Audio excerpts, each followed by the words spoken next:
자, 여러분 안녕하세요. 지금부터 공학 프로그래밍 3주차 수업 함수에 대한 수업을 시작하도록 하겠습니다. 자, 이번 주 학습 목표입니다. 이번 주 수업에서는 여러분들이 프로그래밍에서 함수가 무엇인지에 대해서 배울 거고요. 그다음에 함수에서 입력 인수와 출력 인수가 무엇을 의미하는지에 대해서 배울 겁니다. 또 여러분들 코사인, 사인 등과 같은 기초 수학 함수들을 설명하고 어떻게 사용하는지에 대해서 배울 거고요. 또 반올림, 버림, 올림 등과 같은 근사값을 구하는 함수들에 대해서도 배울 겁니다. 또 배열의 크기, 배열이 열과 행의 개수가 몇 개인지를 자동으로 찾아주는 그런 함수들에 대해서도 배울 거고요. 난수를 생성하고 또 소리를 재생하는 그런 함수들에 대해서도 오늘 배울 예정입니다. 자, 여러분들이 중학교나 고등학교 때 함수라는 것에 대해서 배웠을 겁니다. 그래서 예를 들면 y는 fx라고 한다면 x라는 어떤 입력 값을 주면은 이게 함수 fx라는 함수를 통해서 결과가 y로 나오게 되는 그러한 일종의 상자라고 생각하면 돼요. 그래서 어떤 상자에 x라는 값을 넣으면 y라고 나오는데 그 x와 y의 관계식이 어떻게 되냐를 우리가 수학에서 fx라고 배웠죠. 마찬가지로 우리가 프로그래밍에서 함수라고 한다면 같은 개념이에요. 그래서 어떠한 입력 인자를 넣었을 때 함수를 통해서 다른 결과값을 나오게 하는 그러한 장치를 함수라고 합니다. 자, 그러면 매틀랩에서 함수를 어떻게 사용하는지, 그리고 함수의 각 요소들을 뭐라고 부르는지 한번 제가 정리를 하겠습니다. 먼저 함수는 함수 이름과 입력 인수, 그리고 출력 인수로 이루어져 있습니다. 함수 이름은 말 그대로 이 함수에 대한 명령어입니다. 자, 밑에를 보세요. 우리가 지난 시간에 제곱근을 하려면 sqrt 하고 괄호 안에 숫자를 넣으면 된다고 제가 이렇게 설명을 했었는데 여기서 바로 sqrt가 제곱근을 구하는 함수의 이름이 되겠습니다. 자, 그럼 sqrt라는 그런 명령어, 이런 함수의 안에다가 우리가 어떤 숫자를 넣잖아요. 이 안에 넣는 숫자를 우리는 입력 인수라고 합니다. 그리고 이를 통해서 출력하게 되는 숫자를 결과값을 나타내는 그러한 인수를 출력 인수라고 합니다. 자, 그러면 이 함수에서 다시 한번 함수 이름은 sqrt가 되는 거고 입력 인수는 지금 이 예제를 보게 되면 입력 인수 우리 뭘 넣었죠? 인풋에다가 4를 넣었죠. 그때 출력하는 출력값, 그 출력값이 얼마인지 모르겠지만 그거를 y라는 변수에 넣어라 그랬으면 이 예제에서 출력 인수는 y가 되겠죠. y라는 변수에 들어있는 값은 루트 4니까 2가 되겠죠. 그쵸? 자, 매틀랩 함수의 특징은 입력 인수는 숫자도 가능하고 또 변수나 배열도 가능합니다. 출력 인수는 변수명을 지정하지 않으면 임의로 ANS라는 변수로 반환을 합니다. 즉 정답은 얼마예요? 하고 우리가 지난 시간에 해본 것처럼 특별히 출력 인수를 지정해 주지 않으면 ANS라는 변수로 자동으로 반환이 되게 되어 있습니다.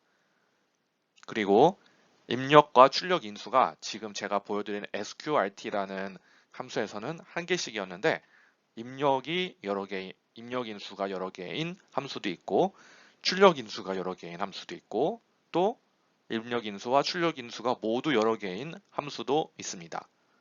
그러한 함수들에 대해서는 차근차근 배워보도록 하겠습니다. 자, 그러면 여러분들이 오늘 배우게 될 기초 수학에 관련된 함수들에 대해서 한번 제가 쭉 이렇게 나열을 해 보았습니다. 그래서 먼저 여러분들이 수학에서 많이 사용했던 이러한 수학 기호들, 수학 연산들, 제곱근, 절대값, 지수, 자연 로그, 상용 로그, 그리고 나누기에 대한 나머지를 구하는 이러한 함수들에 대해서 오늘 다 배워볼 예정이고요. 또 사인, 코사인, 그리고 사인, 코사인 함수 등의 그 삼각 함수와 또 라디안이라는 각도의 단위를 디그리의 도 단위로 변환하는 그러한 단위 변환 함수에 대해서도 오늘 배워보겠습니다. 자, 제곱근을 구하는 함수는 여러분들이 지난 시간에 제가 간단하게 설명했는데요. 제가 그때 이렇게 얘기했죠. 구문이라고 하고 옆에 써 있는 거는 우리 매틀랩에 사용하는 문법에 대해서 제가 이렇게 써놓는다고 얘기를 했죠. 그래서 그 중에서 빨간 글씨는 뭐라 그랬죠? 빨간 글씨는 변수, 그쵸? 꼭 이렇게 빨간 글씨로 된 것들을 똑같이 따라 써야 되는 게 아니라 여러분들이 원하는 변수 이름을 여기다가 적어주면 됩니다. 하지만 검은색으로 되어 있는 것들은 명령어이기 때문에 이거를 바꿔서 다른 걸로 임의대로 적어주면 안 되겠죠. 자, 그러면 첫 번째 sqrt라는 내장 함수는 제곱근을 구하는 거 우리 모두 알고 있죠. 어떻게 하냐? y는 sqrt 괄호 안에 x 이렇게 써주면 이 함수는 배열 x의 각 요소에 대한 제곱근을 y로 반환한다. 여기서 제가 배열 x라고 했죠. 그러니까 x는 단순하게 숫자일 필요가 없고 벡터나 행렬로 매트리스로 이루어져 있는 그런 배열도 가능하다는 얘기입니다. 그쵸? 자, 그럼 예를 들면 일단 숫자 하나만 넣었어요. sqrt 4 이렇게 넣었으면 앞에 y는 없는데요? 제가 뭐라 그랬죠? 특별히 출력 인수를 지정하지 않으면 정답은 ans라는 변수로 자동으로 할당된다. 그래서 ans는 2 이렇게 해서 결과값이 출력이 될 겁니다. 자, 이번에는 입력 인수에다가 벡터를 넣어볼게요. 1, 4, 9, 16이라는 벡터를 A라고 지정했어요. 여러분들 지금 매트랩을 켜서 같이 제가 이렇게 예제를 풀 때 같이 확인을 해보세요. 실제로 실행을 하면서. 자, 그러면 sqrt에 이렇게 4개의 숫자를 집어넣고 엔터를 치면 B에 출력되는 값이 뭘까요? 자, 각자 집에서 지금 매트랩 안 켜는 학생들은 매트랩을 실행을 해서 확인을 해보기 바랍니다.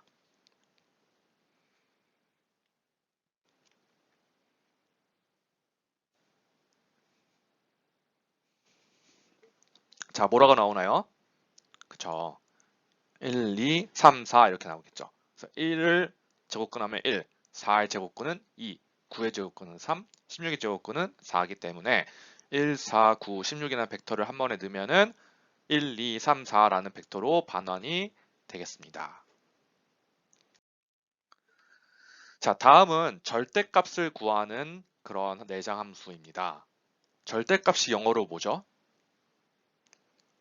absolute value죠. 그쵸? 다 알고 있죠? 자, 프로그래밍에서 명령어들은 대부분 영어로 이루어져 있기 때문에 영어 단어를 많이 알고 있으면 큰 도움이 됩니다. 그래서 absolute value의 첫 세 글자 abs를 함수의 이름으로 갖고 있습니다. abs하고 가로를 쓰고 그 안에 어떠한 숫자를 쓰게 되면은 그 숫자의 절대값을 y로 반환한다 이런 뜻이죠. 그쵸? 그래서 마찬가지로 여기서 x는 스칼라만 되는 게 아니라 벡터나 행렬도 가능합니다. 자, 첫 번째 예제 볼게요. 마찬가지로 그냥 결과에 대한 출력 벡터를 입력하지 않았으면은 abs-5 하면은 뭐라고 출력할까요? 답은 ans는 제가 여기 오타네요. 5 이렇게 출력이 되겠죠. 그쵸? 자, 그 다음에 볼게요. 그 다음에 두 번째 예제를 보면은 a는 1.3, 마이너스 3.56, 8.23, 마이너스 5, 마이너스 0.01 이렇게 이루어진 벡터예요. 한번 여러분들이 이런 벡터를 매트랩으로 한번 만들어 보세요. 그 다음에 b는 abs-a라고 해주면 a에 대한 절대값을 씌워라. 절대값을 씌우면 어떻게 될까요? 절대값을 씌우면 처음에 1.3은 그대로 나올 거고 마이너스 3.56은 플러스 3.56이 될 거고 그쵸? 그 다음에 8.23 플러스 5 플러스 0.01 이렇게 결과가 출력이 되겠죠. 다 잘 따라하고 있나요? 결과 똑같이 나왔나요? 네. 자, 다음은 지수 함수입니다. 여러분들 고등학교 때 2의 x승 이런 지수 함수에 대해서 배웠죠? 여기서 이 2를 영어로 뭐라고 하죠? exponential이라고 하죠. exponential. 그래서 exponential의 첫 세 글자 마찬가지로 exp 이렇게 지수 함수의 함수 이름이 exp가 되겠습니다. 그래서 사용하는 방법은 지금까지와 똑같습니다. exp 쓰고 괄호 안에 x 숫자를 써줘도 되고 배열이나 변수를 써주게 되면 해당되는 그 x의 2의 x승을 y로 반환하게 되어 있습니다. 자, 이번에는 변수를 한번 지정해 줘 볼까요? 그래서 a는 exp 1 이렇게 하면 무슨 뜻이죠? 2의 1승을 a라는 변수로 반환해라. 그렇죠? 2의 1승을 a라는 변수에 대입해라 이런 뜻이죠. 그래서 실행을 하게 되면 2의 1승이 여러분들 얼마인지 외우고 있는 학생은 없죠? 자, 2의 1승이 약 2.7183이거든요. 그래서 2의 1승을 a에 대입했으면 a는 2.7183 이렇게 나오겠죠. 자, 이번에는 1, 2, 3, 4라는 b 벡터를 exp라는 함수에 넣어봤어요. 그럼 어떻게 될까요? 그러면 2의 1승, 2의 2승, 2의 3승, 2의 4승 이렇게 나오겠죠. 그래서 그거를 벡터 C로 반환해라 라고 하면은 이렇게 나올 겁니다. 여러분들 컴퓨터에서 매트랩으로 한번 실습을 해 보시기 바랍니다.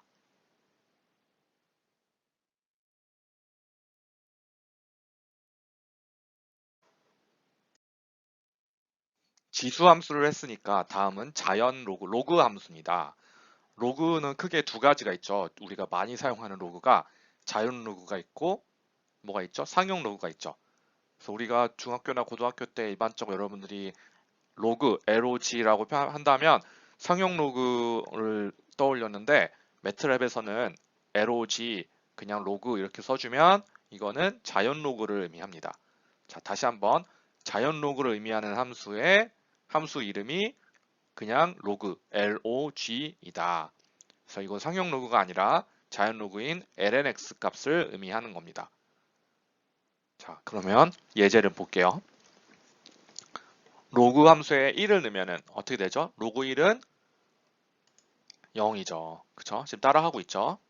자, 그 다음에 자연 로그이기 때문에 우리가 그 벡터의 b라는 벡터에다가 1, exp1, exp2 이렇게 쓰면 이게 뭐죠?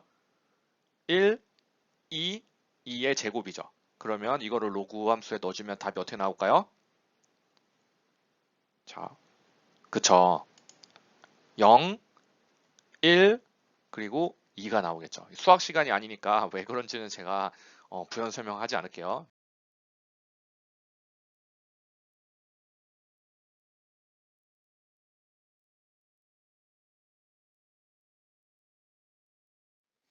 자, 우리가 고등학교 때, 중학교 때 일반적으로 사용하는 그 로그, 즉 상용 로그를 사용하기 위해서는 LOG라는 함수는 자연 로그였잖아요. 그래서 상용 로그는 LOG 10, 10 이런 명령어를 사용해야지만 상용 로그를 사용할 수 있습니다.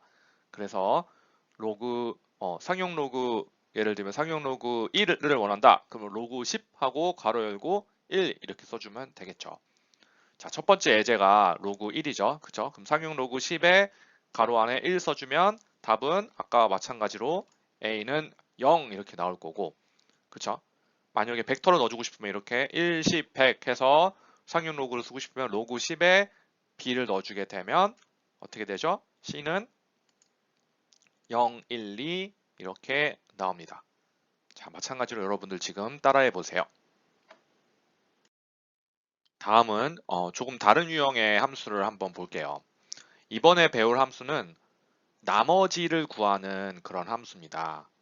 그래서 REM이라는 함수고요.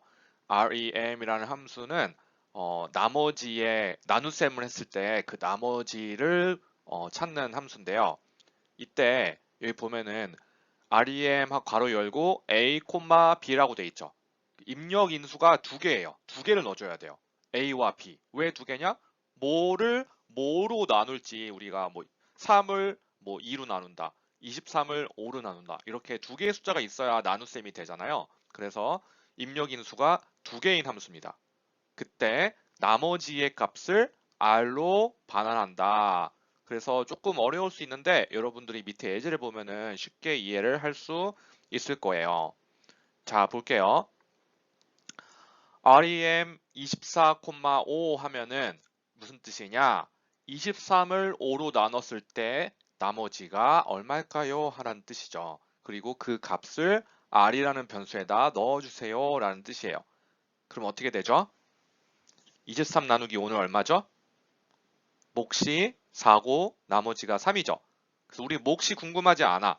나머지만 궁금해. 그렇기 때문에 그 나머지가 3으로 이렇게 돼서 R에 저장이 되겠죠. 자, 다음 예제. 마찬가지로 A나 B가 전부 벡터여도 되고 또는 하나만 벡터여도 되겠죠. 그래서 예를 들면 A가 이번은 1땡땡5예요.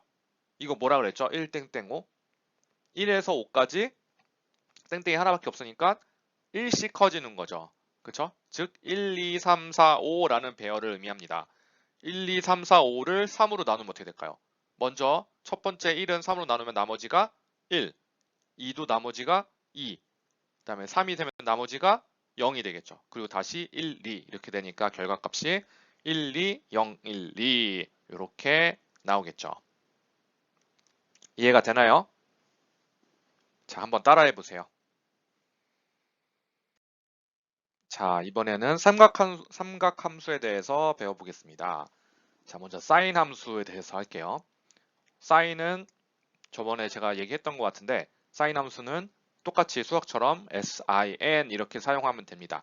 그리고 괄호 안에 있는 값을 입력하면 그때 사인 값이 왼쪽에 있는 y라는 변수에 들어가겠죠. 자, 그럼 어떻게 사용하는지 한번 예제를 볼게요. 자, 우리가 파이는 매트랩에서 pi 이렇게 치면 된다고 했죠. 그래서 sin 파이 이렇게 쓰면은 sin 파이가 얼마죠? sin 파이가 0이죠. 그러면 요게 0이 돼서 a라는 변수에 저장이 되겠죠. 그쵸? 근데 여러분들 가끔 실수하는 게 sin 여기다가 90도 또는 180도 이렇게 해서 그 숫자를 그대로 넣는데 그러면 안 됩니다. 왜냐? 매트랩에 있는 사인 함수나 코사인 함수, 삼각함수의 기본적인 단위가 라디안이요. 그러니까 라디안이 아닌 각도, 디그리, 도를 쓰게 되면은 안 되겠죠. 값이 다르게 나오겠죠. 그래서 그거는 좀 이따 제가 다시 한번 강조해서 얘기를 하겠습니다. 자, 그리고 이번에 마찬가지로 사인 함수도 이렇게 배열을 넣어도 돼요. 그래서 이렇게 여러 가지 배열을 넣게 되면은 그 해당되는 사인 값들 다 계산해서 다시 배열로 반환을 해줍니다. 이것도 한번 실행을 해보시기 바랍니다. 사인이 있으니까 코사인도 있겠죠. 그래서 코사인도 똑같은 방법으로 실행을 하면 돼요. 그래서 이렇게 예제를 실행해 보면 코사인 파이 하면은 마이너스 1 이렇게 나올 거고 여러 가지 값을 넣고 코사인 배열을 넣어주면 마찬가지로 그 값이 다시 배열로 환산이 됩니다. 자, 사인 코사인 했으니까 탄젠트와 뭐 하이퍼볼릭 탄젠트 다 마찬가지로 똑같이 써주면 되겠습니다. 그 이유는 제가 생략을 하겠습니다. 자, 제가 아까 사인 코사인에 반드시 라디안 단위로 넣어줘야 된다 그랬는데 라디안에서 도를 변화해주는 방법을 모르는 학생들도 있을 거예요. 분명히 배웠는데 기억이 안 날 수도 있죠. 괜찮아요. 기억이 안 나도 매트랩이 쉽게 도움을 줄 수 있습니다. 자, 각도를 자동으로 단위를 변환해주는 그런 함수도 있어요. 그래서 우리가 라디안이 영어로 radian이죠. 그리고 몇 도 할 때 그 도가 영어로 degree, degree예요. 그쵸? 그래서 radian to degree의 약자인 rad to 변환한다는 to라는 뜻을 같은 음을 갖고 있는 우리 숫자 2를 이용해서 rad to deg라는 명령을 써주면 말 그대로 라디안 값을 degree로 변환을 해줍니다. 그쵸? 예를 들면 rad2deg 하고 괄호 안에 파이를 넣어주면 파이가 몇 도죠? 파이는 180도. 반대로 이번에는 각도를 라디안으로 바꿔주고 싶으면 어떻게? deg2 rad. 그래서 우리가 요 함수를 이제 많이 쓸 거예요. 왜? 우리가 흔히 많이 쓰는 각도를 라디안으로 바꿔서 우리가 삼각함수에 넣어줘야 되기 때문에 deg2rad 이거를 여러분들이 문제 풀 때 많이 사용을 하게 될 겁니다. 자, 이렇게 해서 넣어주면 180도는 라디안으로 파이 얼마? 3.14, 1592 반올림해서 3.1416 이렇게 표시가 되겠죠.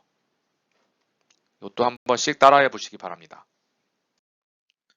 우리가 지금까지 배운 함수들을 하나만 써야 되는 게 아니라 함수 안에 또 다른 함수를 쓸 수도 있어요. 그래서 여러 개 함수를 중첩해서 쓴다 그래서 중첩 함수라고 부르는데 뭐 별다른 의미는 아니고요. 이렇게 여러 개의 함수 안에 또 다른 함수를 넣었다 이런 뜻입니다. 자, 예를 들어 볼게요. 우리가 x는 2라는 값을 넣었는데 이 2를 sin 2를 넣고 그 다음에 이걸 다시 스퀘어 루트를 하고 싶다 이럴 때 스퀘어 루트 안에 sin x 이렇게 써주면 되겠죠. 그쵸? 여기서 다시 조심해야 될 거, sin 안에 들어가 있는 이 각도의 단위는 라디안이잖아. 라디안이기 때문에 이렇게 2를 넣어주면 2가 라디안으로 들어가는 거예요. 이 도가 아니라. 아시겠죠? 자, 그리고 우리가 방금 배운 deg2rad 함수를 이용해서 각도를 그대로 넣을 수도 있어요. 예를 들면 난 90도라는 걸 이용해서 사인 값을 구하고 싶어. 근데 90도가 라디안으로 몇인지 모르겠어. 그러면 deg2rad 하고 세타 90을 넣어주면 요게 90도에 대한 라디안 값이겠죠. 그래서 그거를 다시 사인 함수에 넣어주면 사인 90도를 계산하는 거겠죠. 결과는 1이 나옵니다. 한번 따라해 보시기 바랍니다. 자, 그러면 지금까지 여러분들이 배운 내용을 바탕으로 첫 번째 예제를 한번 같이 풀어보도록 하겠습니다. 자, 지금 예제에서 보듯이 이렇게 열기구가 있습니다. 이 열기구에는 총 세 가지 힘이 작용하고 있어요. 자, 첫 번째 힘은 바로 중력이겠죠. 중력. 이 열기구가 무게가 있기 때문에 그쵸? 지구가 이 열기구를 잡아당기는 힘, 중력 F1은 아래 방향으로 100N이 되겠습니다. 또 이 풍선이 공기가 들어있기 때문에 이 열기구가 하늘로 올라가려는 부력이 있겠죠. 그래서 이 부력은 아래에서 위 방향으로 200N이 되겠습니다. 그 다음에 바람이 불고 있대요. 그래서 바람은 아래쪽으로 약 30도 정도의 각도에서 이렇게 풍력이 바람이 이렇게 작용하고 있다고 합니다. 그래서 이 열기구에는 이렇게 세 가지 힘이 작용하고 있어요. 이 세 가지 힘이 작용하고 있을 때 이 각각의 힘을 X 성분의 힘과 Y 성분의 힘으로 한번 나누어 볼게요. 자, 먼저 중력과 부력 같은 경우는 아래 방향이거나 위 방향이기 때문에 X 성분은 없고 Y 성분만 있겠죠. 그래서 얘는 쉬운데 이렇게 어떤 특정한 각도가 있으면 이렇게 비스듬하게 기울어진 힘에 대해서 여러분들 X 성분과 Y 성분의 힘으로 나누는 그러한 공식을 여러분들 고등학교 때 다 배웠죠. 자, 그래서 각도가 세타일 경우에 X 성분의 힘은 F 코사인 세타가 되고요. Y 성분의 힘은 F 사인 세타가 됩니다. 그렇죠? 그래서 이렇게 해서 여러분들이 각각 X 성분과 Y 성분을 구해줘야 되는데요. 아까 저희가 배운 대로 매트랩에서 삼각함수에 들어있는 입력 인자는 라디안을 기준으로 하기 때문에 요 30도를 라디안으로 변환해서 넣어야지만 매트랩에 있는 코사인 사인 함수를 여러분들이 사용할 수가 있게 되겠죠. 자, 그다음에 두 번째 소문제로는 힘의 합력을 구하래요. 그래서 이렇게 각각 X 성분과 Y 성분을 다 나누었으면은 X 성분의 합은 X끼리 다 더하면 되고 Y는 Y끼리 다 더해주면 되겠죠. 자, 그 다음에 마지막으로 합력의 크기는 X 성분과 Y 성분의 합이 있으면 이 각각을 제곱을 해서 더해준 다음에 루트를 씌우면 그게 바로 이 합력의 크기가 됩니다. 그래서 이 세 번째 식을 이용해서 여러분들이 합력의 크기를 최종적으로 구하면 되겠습니다. 자, 그러면 같이 한번 해볼게요. 자, 그러면 우리 그 표에다가 각각의 이 중력, 그리고 풍력, 부력에 대한 수평 성분과 수직 성분을 구해보도록 하겠습니다. 먼저 중력을 볼게요.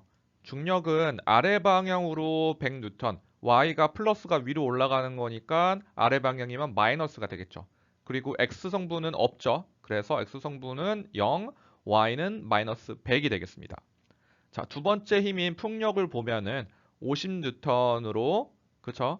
가해지는데 문제는 X축에 대해서 오른쪽 위로 약간 30도 정도 이렇게 기울어진 그런 방향에서 풍력이 작용합니다. 그러면 이 힘의 X방향 힘, 즉 요거를 X축으로 이렇게 내리는 요만큼의 힘은 어떻게 되냐면 50 코사인 세타, 세타가 30도니까 50 코사인 30도가 되겠고 Y방향으로는 위로 50 사인 세타가 되겠죠.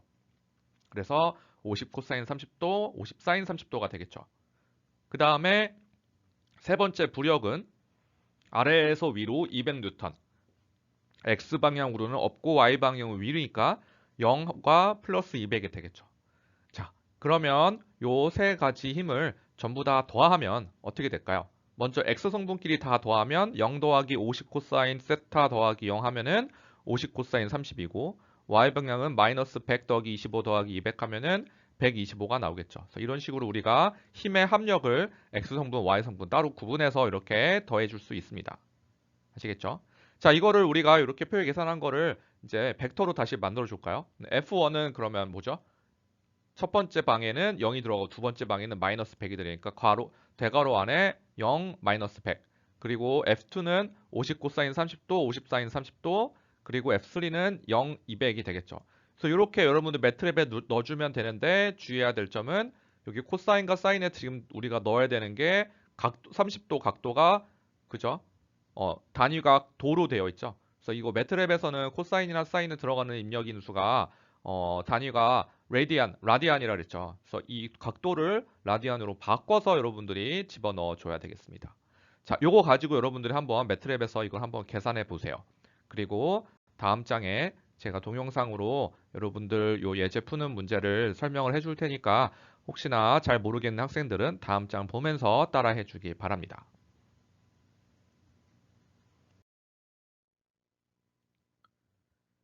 자, 그러면 여러분들 이제 예제 동영상을 보면서 한번 따라해 보도록 하겠습니다. 자, 우리가 지난 시간에 이제 했던 것처럼 일단 여러분들 새로운 편집키를 누르고 컨트롤 N을 누르든지 새 편집키를 누르면 되겠죠. 그래서 편집키에서 이렇게 일단 제목을 써주고요. 저장을 미리 해줘도 됩니다. 그 다음에 제일 처음에 제목에 이렇게 퍼센트 3개를 써서 제목으로 뭐 3장의 첫 번째 예제 뭐 이런 식으로 적어주면 될 거고요. 반드시 CLC와 클리어를 먼저 써줘야겠죠. 다 기억하죠? CLC는 무슨 의미였죠? CLC는 화면에 있는 그런 것들을 다 깨끗하게 지워줘라. 그쵸? 그다음에 클리어는 여러분들 작업 공간에 있는 메모리에 저장되어 있는 변수를 다 제거해줘라 라는 뜻이겠죠. 이렇게 해놓고 이제 우리가 블록을 만들게요. 구간을 이렇게 쭉 나눠서 그쵸? 그래서 블록별로 한번 이렇게 소제목을 붙여보세요. 먼저 중력에 대한 걸 쓸 거죠. 뭐 F1이라고 써도 되고요. 그 다음에 풍력, 그 다음에 부력, 그 다음에 합력 이렇게 쭉 나눠서 한번 여러분들 이렇게 써놓아 볼게요. 자, 그 다음에 한번 요 각각의 다 됐으면 여기다가 한번 어, 각각의 힘을 이렇게 적어 볼게요. 먼저 중력은 어떻게 써야 될까요? 중력은 F1이죠. F1은 어떻게 됐죠? 0, 마이너스 100. 그쵸? X방향 수평 힘은 없고 Y방향 수직 방향이 아래쪽으로 100이니까 Y가 위 방향의 플러스인데 마이너스 100이 되겠고요. 두 번째 풍력은 어떻게 되죠? X방향으로 50 코사인 세타, Y방향으로 50 사인 세타인데 제가 아까 주의해야 될 점 말했죠? 매트랩 코드에서는 코사인과 사인에 들어가는 함수가 라디안이 단위가 라디언이 된다 그랬죠. 근데 우리가 문제에 주어진 거는 도기 때문에 이 도를 먼저 라디안으로 이렇게 변환시키는 디그리 투 라디안을 써주고 그 다음에 코사인 그쵸? 그게 x 방향이죠. 그 다음에 디그리 투 라디안 30도 한 거에 다시 사인 이게 y 방향이죠. 그래서 50을 각각 요 대괄호 안에다가 50 곱하기 코사인 이렇게 써도 되고 50 곱하기 사인 써도 되는데 50은 공통적으로 두 개 다 곱해줄 거니까 그냥 앞에 빼서 한꺼번에 이렇게 써도 되겠습니다. 그래서 이렇게 해서 풍력에 대한 부분을 다 작성을 했고요. 부력에 대한 부분 F3는 수평 방향 X 방향은 아까 0이었고 Y 방향은 위로 200이니까 플러스 200이 되겠죠. 자 이렇게 다 작성을 3개를 했어요. 그러면 이제 합력을 더해야겠죠. 그죠? 합력은 어떻게 하면 되죠? 이제 각각의 벡터가 3개 있으니까 이 벡터의 x는 x끼리 y는 y끼리 더하는 거 바로 그냥 벡터의 덧셈이 되겠죠. 그래서 최종적인 힘의 합력 벡터를 F라고 한다면 F는 F1 더하기 F2 더하기 F3 이렇게 해서 각 벡터별로 더하면 되겠습니다. 이때 주의해야 될 점 여러분들 벡터끼리 더할 때는 어떻게 해야 된다 그랬죠? 항상 그 벡터들의 크기가 같아야 된다 그랬죠. F1, F2, F3는 모두 열이 2개고 행이 1개인 그러한 벡터들이기 때문에 덧셈이 가능하겠죠. 그래서 이렇게 다 더한 합력 벡터 F를 우리가 출력을 할 거기 때문에 뒤에 세미콜론 하지 않고 얼마인지 나중에 실행했을 때 나오게끔 해주고요. 그 다음에 합력의 크기 마지막으로 구하는 공식은 뭐였죠? 루트 fx제곱 더하기 fy제곱인데 fx는 이 f라는 벡터의 첫 번째 요소죠. 그쵸? f라는 벡터에 처음 들어있는 요소, 첫 번째 방에 들어있는 값이니까 f 가로 열고 소가로 1. 그쵸? f의 첫 번째 값의 제곱. 그게 바로 fx의 제곱이죠. 그 다음에 더하기 f2. f의 두 번째 방에 들어있는 게 뭐죠? 그쵸? F1의 두 번째, F2의 두 번째, F3 두 번째니까 바로 Y 방향 힘의 합력이 되기 때문에 F 가로 열고 2의 제곱 이렇게 하면 즉 fx 제곱 더하기 fy 제곱이 된 거고요. 이 밖에 가로 열고 스퀘어 루트 sqrt 스퀘어 루트이라고 이렇게 여러분들이 해준 다음에 그럼 다 된 거죠. 이제 힘의 합력을 구하는 것까지. 자, 아직 저장 안 한 학생은 이렇게 F5를 누르면은 자동으로 저장을 하라고 나올 거예요. 여러분들이 여기에 여러분들이 쓰고 싶은 파일 제목을 쓰면 되는데 주의해야 될 점은 한글로 쓰면 안 됩니다. 영어로 써야 되겠죠. 그 첫 글자는 숫자가 쓰면 안 돼요. 반드시 알파벳으로 시작되는 그러한 파일 제목을 써주면 되겠습니다. 그래서 이렇게 여러분들이 원하는 파일 제목으로 써주면 되고요. 네. 자, 저희는 이렇게 example 1이라고 했습니다. 여러분들 뭐 따르게 해도 돼요. 이렇게 해서 파일 제목 저장한 다음에 F5를 눌러보면은 F5나 여기 실행 버튼을 누르면 되겠죠. 여기 요 실행 버튼을 여러분들이 눌러도 됩니다. 이렇게 해서 실행을 해보면 우리가 세미콜론을 찍지 않은 요 라인과 요 라인 두 개만 출력이 되겠죠. 요 위에 세 개에 대해서는 우리가 끝에 세미콜론을 찍어줬기 때문에 세미콜론을 찍으면 여기 오른쪽에 F1, F2, F3 계산값은 계산이 되지만 그 결과가 명령창에 출력은 되지 않는다 그랬죠. 근데 여기 합력 같은 경우는 F는 여기 세미콜론 찍지 않았기 때문에 여기에 작업 공간의 F도 계산될 뿐만이 아니라 그 결과값이 이렇게 명령창에 출력이 되는 거예요. 합력의 크기는 우리가 별도의 다른 벡터로 지정해 주진 않았지만 그 결과가 따라서 answer 자동으로 이렇게 answer라는 벡터의 값에 배열에 이렇게 저장이 돼서 출력이 되게 됩니다. 그래서 얘가 여러분들이 말하는 합력의 벡터가 되겠고요. 그 합력의 크기는 132.2876 뉴턴 정도가 된 것을 여러분들이 알 수 있겠죠. 자, 그렇게 해서 첫 번째 예제를 우리 다 해봤습니다. 자, 제가 조금 빨랐던 학생들은 중간에 멈춰가면서 저기 못 쫓아간 부분 다시 멈추고 다시 보면서 차근차근 잘 실행 결과가 나올 때까지 여러분들이 잘 따라해 보기 바랍니다. 다음은 우리 근사값을 구하는 그런 매트랩 내장 함수에 대해서 알아보는 시간을 갖도록 하겠습니다. 먼저 반올림에 대해서 배울 거예요. 반올림 여러분들 다 배웠죠? 그래서 어떻게 되죠? 0.5보다 크면은 1로 올리고 0.5보다 작으면 0으로 버리는 그런 과정을 반올림이라고 하죠. 그죠? 그래서 우리가 수학 시간에 배운 그 반올림. 그 다음에 또 무조건 0의 방향으로 그 숫자를 버리거나 올리는 그러한 내장함수. 그 다음에 버림, 올림에 대한 각각의 내장함수를 알아보도록 하겠습니다. 자, 이제 쉬는 시간 끝났습니다. 다시 수업을 재개하도록 하겠습니다. 자, 다 자리에 다시 앉으세요. 자, 이제는 반올림에 하는 함수를 한번 알아볼게요. 자, 반올림이 영어로 round죠, round. round up 이렇게 하면 반올림 하라 뜻인데 그래서 명령어도 round입니다. round. 자, 마찬가지로 이 반올림 함수도 입력 인자가 두 개죠. 왜 두 개일까요? x를 n번째 자릿수까지 반올림하라 라는 뜻이기 때문에 우리가 써줘야 될 인자가 두 개인 거죠. 만약에 라운드하고 하나만 써주면은 기본적으로 그냥 정수로 반올림하라는 뜻입니다. 자, 먼저 첫 번째 예제 볼게요. 라운드하고 가로 열고 파이, 3이라고 쓰면 무슨 뜻이죠? 위에 대입해 보면 그쵸?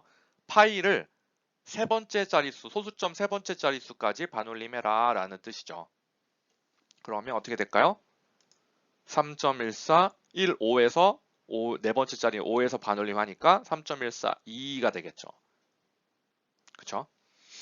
자, 이번에는 꼭 이렇게 x가 숫자일 필요 없이 배열로 된다 그랬으니까 이렇게 제가 임의대로 2.11, 3.5 줄 바꿔서 마이너스 3.5, 0.78 이렇게 써줬어요. 그리고 이때 라운드 A 하게 된다면 각각의 숫자를 다 반올림하는데 입력 인자가 하나네요. 제가 아까 뭐라 했죠? 입력 인수가 하나일 경우에는 그냥 정수로 반올림한다는 뜻이다. 그러면 2.1을 반올림하면 2, 3.5는 4, 마이너스 3.5는 마이너스 4, 0.78은 1 이렇게 되겠죠. 그쵸? 자, 다음에 배울 내용은 같은 반올림인데 이번에는 0.5보다 크면은 올리고 0.5보다 작으면 버리는 그런 반올림이 아니라 0의 방향으로 버림이나 올림을 하는 그런 반올림이에요. 자, 무슨 말이냐? 0보다 큰 숫자는 반올림이 아니라 이제 어떻게 될까요? 버림이 되겠고 0보다 작은 음수의 경우에는 무조건 올림이 되겠죠. 그쵸? 그래서 요 명령어 이름은 fix, fix가 될 거고 똑같이 2.11, 3.5, 마이너스 3.5, 0.78을 fix를 통해서 구하게 되면은 2.11은 2, 3.5도 0으로 가깝게 버려버리니까 3, 마이너스 3.5도 0으로 가깝게 그 음수인 경우에는 올림이 되는 거겠죠. 그래서 마이너스 3, 0.78도 0이 되겠죠. 자, 그러면 다음으로 넘어가겠습니다. 자, 다음은 버림입니다. 그래서 여러분들이 버림 올림에 대해서는 이미 배웠을 거라 생각하고 자세히 얘기를 안 할게요. 뒤에 있는 소수점을 다 어떻게 하는 거죠? 마이너스 무한대 방향으로 버리는 거죠. 그쵸? 그래서 마찬가지로 2.11, 3.5, 마이너스 3.5, 0.78 있으면 버림을 하게 되면 무조건 낮은 쪽으로 이렇게 쭉 떨어뜨리면 되기 때문에 2.11은 2, 3.5는 3, 마이너스 3.5는 마이너스 3이 아니라 무조건 없애주는 게 아니라 마이너스 무한대 방향으로 버리는 거기 때문에 마이너스 4, 0.78도 0 이렇게 되겠죠. 그쵸? 반대로 올림은 어떻게 하는 거죠? 올림? 올림 천장이 seal이잖아요. seal. 그래서 올림을 하려면 아까 반대로 플러스 무한대 방향으로 무조건 올려주는 거죠. 그래서 2.12를 올림하면 3, 3.5는 4, 마이너스 3.5도 플러스 무한대 방향으로 올려주면 어떻게 되죠? 마이너스 3이 되겠죠. 더 큰 수니까. 0.78은 1이 되겠고, 그쵸? 그래서 결과는 이렇게 나옵니다. 자, 이것도 마찬가지로 지금 안 해본 학생들은 한번 컴퓨터로 해보기 바랍니다. 자, 두 번째 예제 문제입니다. 자, 우리가 아까 예제 1번 3.1에서 배운 그 기구에 대한 문제 결과를 합력의 크기죠. 합력의 크기를 소수 두째 자리까지 한번 반올림을 한번 해볼게요. 여러분들 조금 전에 배운 반올림 함수 이름이 뭐였죠? 라운드였죠, 라운드. 그죠? 라운드 함수를 이용해서 이 결과값을 소수점 둘째 자리까지 한번 반올림 해주기 바랍니다.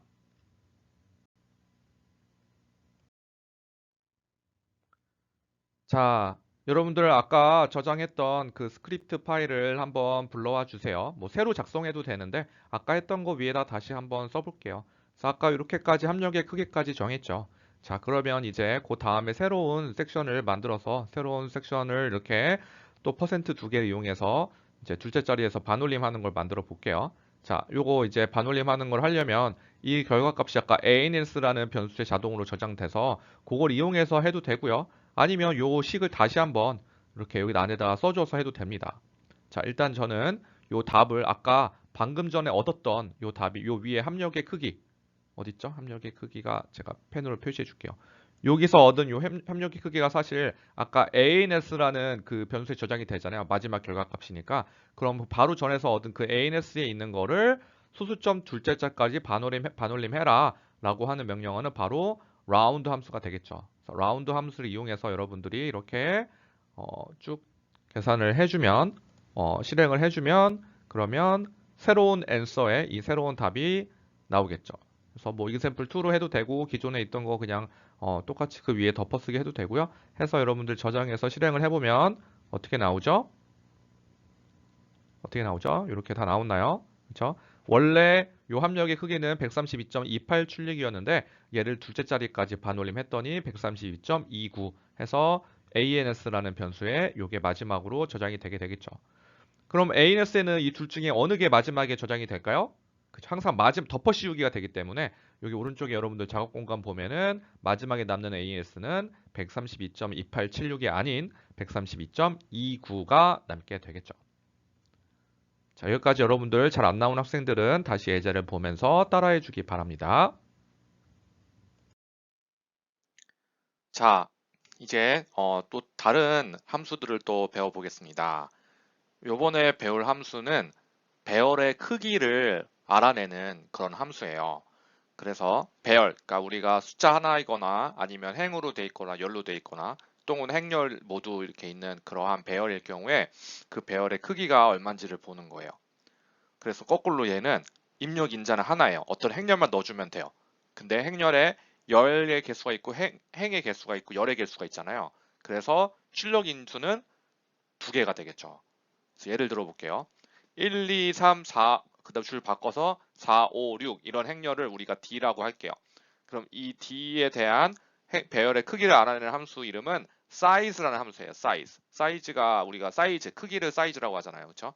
그래서 요게 그때 반환하는 첫 번째 값이 바로 행의 개수, 반환하는 두 번째 값이 열의 개수예요. 그렇죠? 자, 1, 2, 3, 4, 5, 6 이렇게 있을 때 행이 몇 개죠? 행이 두 개, 열이 세 개. 그래서 이걸 실행하면 rows는 2, columns는 3이 되겠죠. 그렇죠? 근데 만약에 이렇게 출력 인수를 두 개 우리가 따로 지정해 주지 않고 하나만 써줬어요. x라고만 써줬어요. x는 size d 이렇게 써주면 어떻게 될까요? d는 2,3이잖아요. 그렇죠?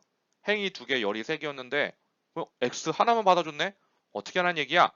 근데 다행히도 이 size라는 함수는 하나만 줘도 오류가 나지 않고 이 하나의 변수에 이 두 개, 2와 3을 모두 자동으로 넣어줍니다. 그래서 이렇게 해주면 x 자체가 벡터로 변환이 돼서 2와 3을 모두 갖고 있는 그런 벡터 형태로 반환이 되겠습니다. 조금 헷갈리죠? 다시 한번 좀 확인을 해주세요. 이해 안 가는 학생들은 다시 한번 천천히 한번 확인해 주기 바랍니다.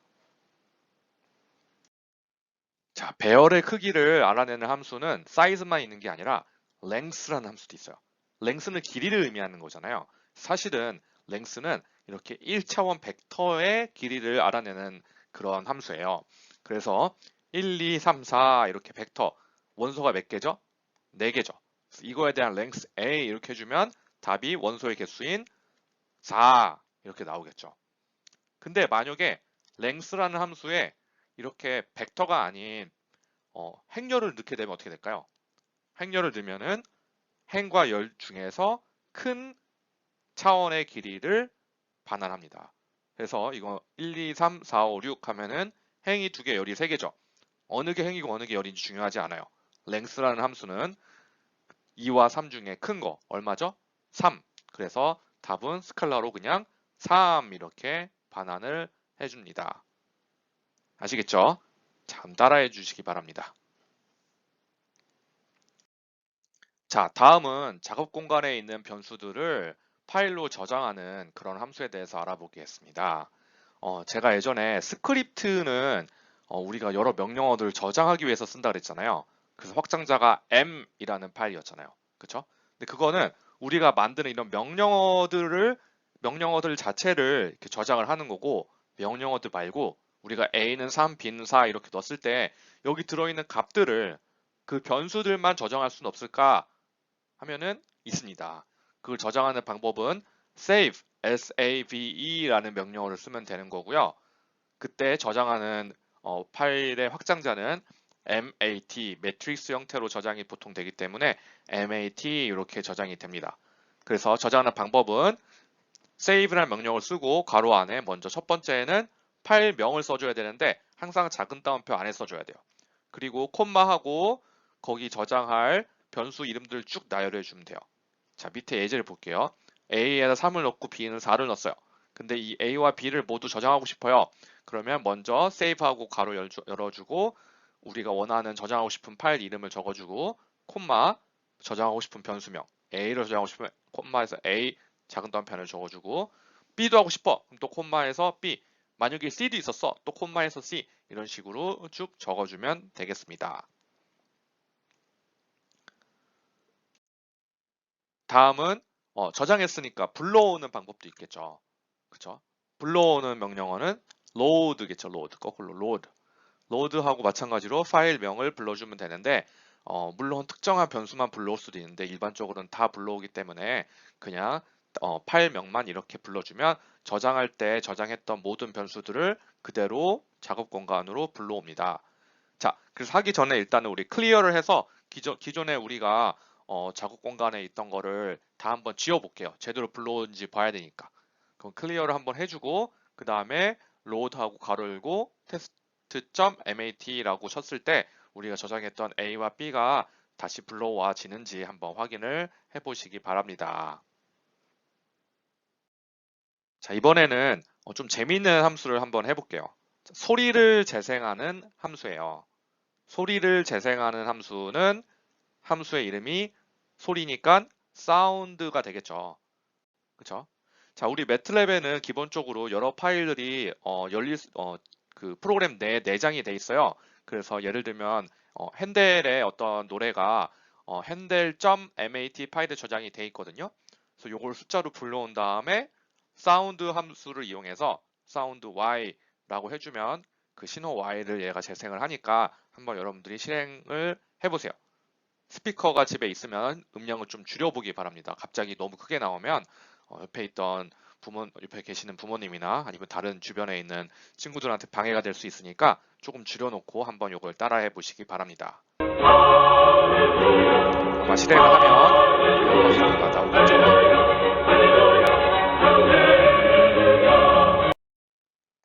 다음은 랜덤한 값을 찾는 그러한 함수에 대해서 배워보겠습니다. 자, 랜덤한 숫자, 우리말로 난수죠. 영어로 random. 그래서 명령어의 이름은 rand. 그래서 그냥 rand라고 가로도 안 쓰고 그냥 이 명령어만 치면은 0과 1 사이에 랜덤한 숫자 하나를 찾아서 그거를 x라는 변수로 반환을 해주겠죠. 특별히 x라고 써주지 않으면 기본은 ans, answer에 이렇게 나온다 그랬죠. 그래서 rand 여러분들이 한번 타이핑 해보세요. 매틀랩에. 그러면 저는 0.8147 나왔는데 여러분들 다른 숫자가 나오겠죠. 그래서 사람마다 다 랜덤한 숫자니까 다 다른 값이 이렇게 나오는데 중요한 건 0과 1 사이다 라는 걸 기억을 해두시면 됩니다. 만약에 0과 1 사이가 아니라 1과 10 사이, 뭐 0과 10 사이를 하고 싶다. 0과 10 사이면 여기서 10을 곱하면 되고, 그쵸? 뭐 그런 식으로 곱하기, 뭐 더하기를 통해서 특정한 숫자 사이에 있는 랜덤한 숫자를 우리가 뽑아낼 수 있겠죠. 근데 만약에 하나만 뽑아내는 게 아니라 여러 개 뽑고 싶다라고 하면은 rand 하고 괄호 안에 숫자를 써주면 돼요. 이 숫자는 개수를 의미하는 게 아니라 행렬의 크기를 얘기하는 거예요. 예를 들면 rand 하고 괄호 열고 2를 쓰면은 두 개가 나오는 게 아니라 2x2 행렬로 나오니까 총 4개의 랜덤한 숫자가 나오겠죠. 자, 한번 따라해 보세요. 자, 그러면 지금까지 배운 걸 이용해서 우리가 한번 재밌는 예제를 한번 따라해 볼게요. 아까 여러분들이 들었던 이 핸델의 노래가 핸델의 할렐루야 코러스라는 음악인 것 같아요. 그래서 이 노래에다가 뭘 해볼 거냐면 잡음, 지지직거리는 그 잡음 있죠. 이 잡음을 넣을 거예요. 자, 원리는 여러분들이 사실 아까 핸델의 그 노래를 로드 했을 때 걔는 전부 숫자로 이루어져 있어요. 그 숫자가 결국은 여러 가지 그 숫자로 이루어져 있는 것들을 재생하게 되면 소리로 나타내는 건데 그 숫자에다가 우리가 랜덤 숫자들을 막 넣어주면 그게 바로 잡음이 되겠죠. 그래서 너무 큰 숫자들 넣어주면 이 노래가 안 들리고 잡음만 들리니까 한 0과 0.1 사이의 랜덤한 숫자들만 쭉 더해서 우리가 한번 잡음을 들어볼게요. 자, 어떻게 하면 될지 여러분들이 잘 생각해서 제가 시간을 줄 테니까 혼자 한번 스크립트에 한번 짜보세요. 그리고 제가 잠시 후에 같이 한번 따라 하면서 답을 확인해 보도록 하겠습니다. 자, 그럼 여러분들 이제 동영상을 보면서 한번 예제를 같이 따라해 볼게요. 자, 마찬가지로 컨트롤 N 새 스크립트 열기에서 이 편집기에다가 여러분들이 코드를 작성해 보세요. 그래서 제목은 뭐 3장 예제 3 이렇게 여러분들이 원하는 대로 쓰고 마찬가지로 CLC 클리어를 써준 다음에 구간을 일단 섹션을 이렇게 세 개로 제가 나눠 봤어요. 첫 번째 섹션에 일단은 핸델 음악 데이터를 불러올게요. 매트랩 프로그램 자체에 핸델 음악이 내장이 돼 있어요. 이 음악이 다름이 아니라 이렇게 여러 가지 숫자로 이루어져 있는 배열로 이렇게 불러오게 됩니다. 그래서 load 핸델 하면은 이것만 따로 여러분들 명령창에 써보면은 아마 알 수 있어요. 그러면은 이 핸델에 대한 매트리스가 배열 형태로 이렇게 작업 공간에 들어오게 됩니다. 자, 그래서 이 핸델 그 음악이 이루어진 음악이 이렇게 여러 가지 숫자로 이루어져 있는데 이 숫자에다가 우리가 랜덤한 숫자를 넣을 거예요. 그 랜덤한 숫자가 의미하는 게 바로 노이즈가 되겠죠. 그래서 이미 아무런 그쵸 높낮이에 대한 거를 이렇게 넣어주면은 지지직거리는 소리가 나거든요. 그래서 이 노이즈를 이렇게 넣어주는데 그 노이즈의 길이가 얼만큼 되는 노이즈를 넣어줘야 될까요? 우리가 그 핸델 y라는 거를 로드를 해주면 얘가 그 y라는 변수에 아마 그 핸델이라는 음악이 저장이 되는데요. 그 y라는 그 음악의 길이와 똑같은 길이에 대한 랜덤한 숫자를 만들어 줄 거예요. 근데 너무 그 숫자가 노이즈가 크면은 지지직거리는 게 너무 커질 테니까 일단 여기에 전체 그 크기의 0.1, 그러니까 0에서 1 사이가 아니라 0에서 0.1 사이의 그러한 노이즈 숫자들을 우리가 만들어서 기존에 있는 핸델 음악 Y에다가 그 부분을 이제 더해 줄 겁니다. 그래서 노이즈를 이렇게 만들고 그 다음에 기존에 있던 Y에다가 요 우리가 방금 만든 노이즈를 이렇게 더해서 재생을 한번 해줄게요. 사운드 함수는 재생하는 함수라고 했죠. 그래서 Y에다가 노이즈를 더해서 재생을 하고 F5를 눌러서 아직 파일 저장 안 하는 학생들은 파일 저장을 하면은 우리가 만든 이 숫자로 소리가 어떤지를 한번 재생해 볼 수 있겠죠. 잠깐. 자, 노래 잘 들리죠? 어때요, 여러분들? 자, 아까는 우리가 사운드 소리만 그 핸델 노래 소리만 나왔다면 이렇게 랜덤한 소리를 추가를 해줌으로써 이렇게 지지직거리는 소리를 한번 우리가 만들어 봤습니다. 그래서 여러분들 한번 재밌게 소리 음악 나오면 그래도 그냥 코딩하는 것보다는 좀 더 재밌을 것 같아서 책에 나와 있는 이런 예제를 이용해서 한번 같이 해봤습니다. 자, 오늘 배운 함수들 이외에도 사실 매트랩에는 굉장히 많은 내장 함수들이 있어요. 이 내장 함수를 모두 안다는 건 사실 불가능하고요. 저도 사실 다 알지는 못합니다. 그래서 우리가 어떤 함수를 쓸 때 모르는 함수가 있다 그래도 전혀 걱정할 필요가 없습니다. 매트랩은 도움말이 굉장히 잘 돼 있거든요. 그래서 여러분들이 혹시나 모르는 함수가 나와도 당황해 하지 말고 어떻게 쓰는지 알려면 help라는 함수를 쓰면 돼요. help라는 함수는 함수에 대한 도움말을 보여주는 함수예요. 그래서 help 띄고 함수 이름을 써주면 그 함수를 어떻게 사용하면 되는지를 친절하게 설명을 해줍니다. 예를 들면 우리가 sqrt라는 함수를 어떻게 쓰는지 모르겠다 한다면 help 띄고 sqrt 하고 이렇게 실행을 해주면 이렇게 친절하게 sqrt가 어떤 함수고 어떻게 사용하는지에 대해서 도움말이 나타나게 됩니다. 자, 그러면 오늘 수업은 여기서 마치도록 하겠습니다. 자, 여러분들 수고 많았습니다.